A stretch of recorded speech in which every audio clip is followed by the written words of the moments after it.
We are prone to drift. We just are. The currents of life are swirling around us continuously. And as we minister and as we live our lives, we are moving. And we don't always know that.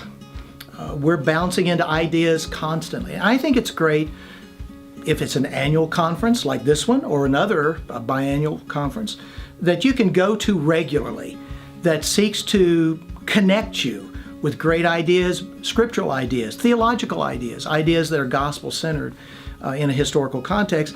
That is a way of sort of recalibrating your thinking. Oftentimes I've come to this conference and I've thought, you know, I think I need to bone up on this. I'm a little weak there. Or I need to emphasize this more because I heard something at the conference that really spoke to me. And many times I have come to be encouraged at the conference.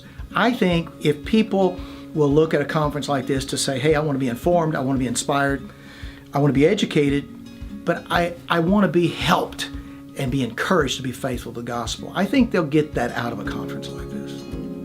Going to a conference on an annual basis is important because what you do is you build relationships and friendships that are not always you're able to sustain easily, apart from maybe social media now with things like Facebook, Twitter.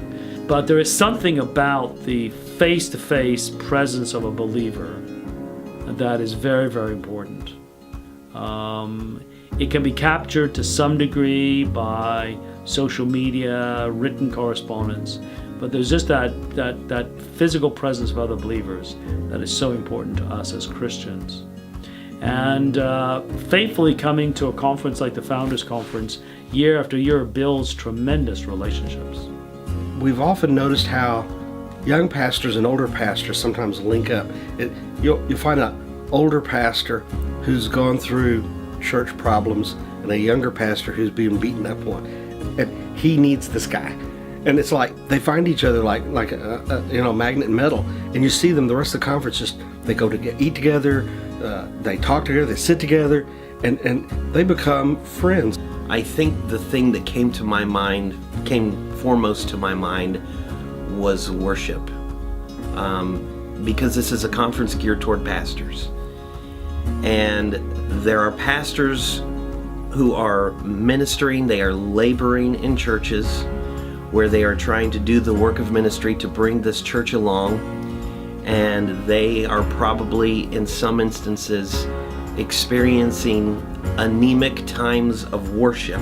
But coming here and getting to stand up and sing "Guide Me, O Thou Great Jehovah," and to hear the chorus of men's voices belting out this great hymn of the faith brings me into a deeper state of worship. And it gives me kind of a guiding post of where I want to see my church eventually get to, where we have a bunch of men just belting out these great hymns of the faith.